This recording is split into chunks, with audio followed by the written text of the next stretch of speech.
In antiquity, Greece was made up from a collection of warring city-states that became an empire.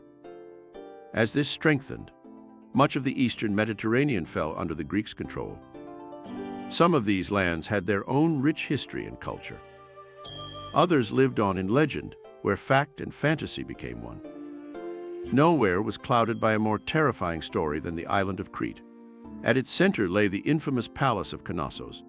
This was once the power base of the Minoan civilization, an advanced maritime race who controlled the wealth and trade of the Mediterranean. More formidable still were the stories of the island's infamous king Minos. In Greek mythology, he's said to have built a labyrinth to cage a monster. Half man, half bull. The Minotaur was the shocking result of a union between a sacred bull and the king's unfaithful wife. Legend recalls that the Minotaur thirsted for human blood. As ruler of the seas, King Minos is said to have forced the Greeks to send 7 young men and women to be sacrificed. And according to the legend, they were taken down into the labyrinth to be eaten alive. Today on the island, the remains of the palace of Knossos can still be seen.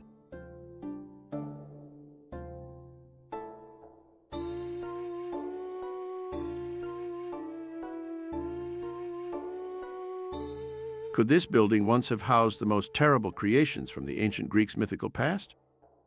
Or did the structure of the palace inspire the story of the Minotaur, built some 2,000 years before the Greek world flourished?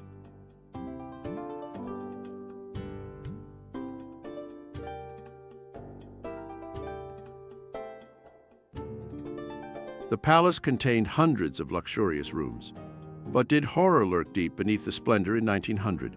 An English archaeologist decided to find out.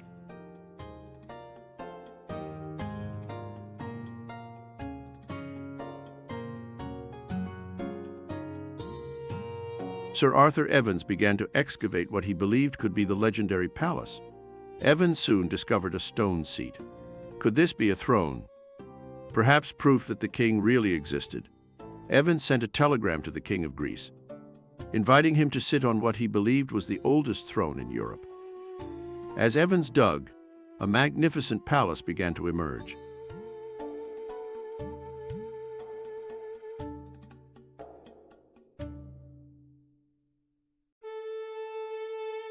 Covering an area of 20,000 square yards, it revealed astonishing technical feats of the Bronze Age people Evans called the Minoans. From little more than foundations, Evans was able to reconstruct a part of the palace to create a glimpse of a lost culture. One could say that the Minoans were truly remarkable in the building technologies. They invented certain techniques and methods that were a breakthrough at that time.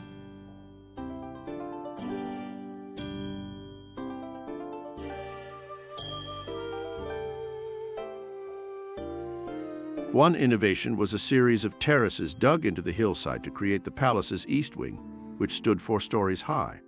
Another was the grand staircase running up inside the palace. It was supported by cedarwood pillars.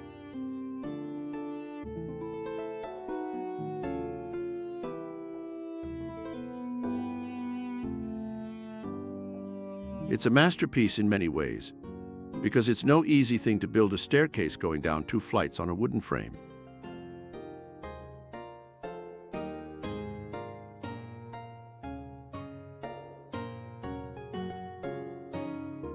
The diameter of each column defines its maximum load. 3,500 years ago, the Minoans calculated how to make the strongest framework possible by placing these columns directly beneath one another. And they outstripped all other contemporary civilizations in their mastery of light, using light wells and windows on a scale never seen before.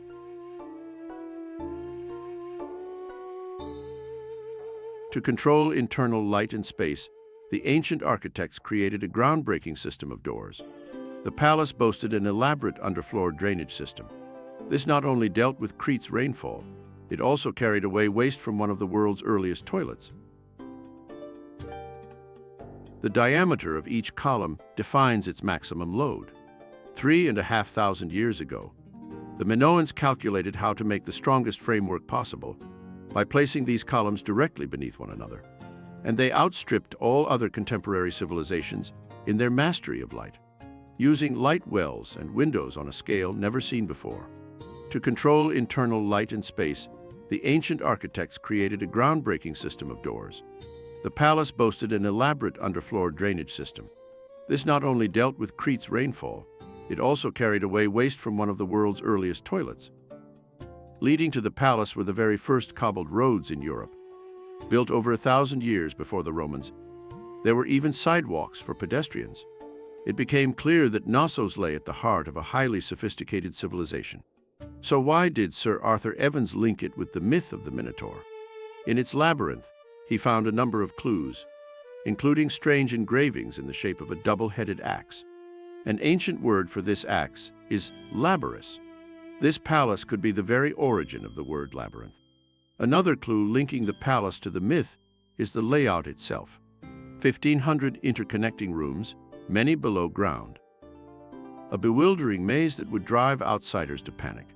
Rather than being the actual site of Minas mythical labyrinth, built to imprison the Minotaur, could the mausoleum-like palace in fact have given rise to the story?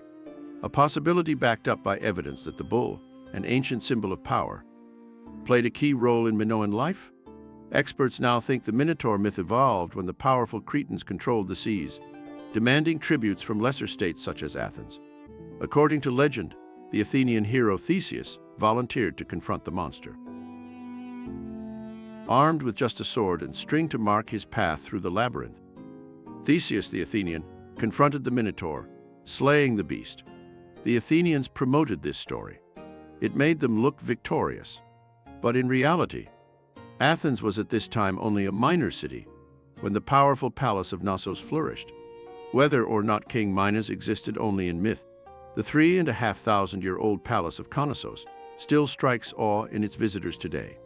There is no doubt that this great palace could inspire storytellers, or that its architecture would inspire the Minoan successors. The ancient Greeks' myths of monsters, heroes, and gods were at the heart of Greek beliefs. The gods controlled human destiny.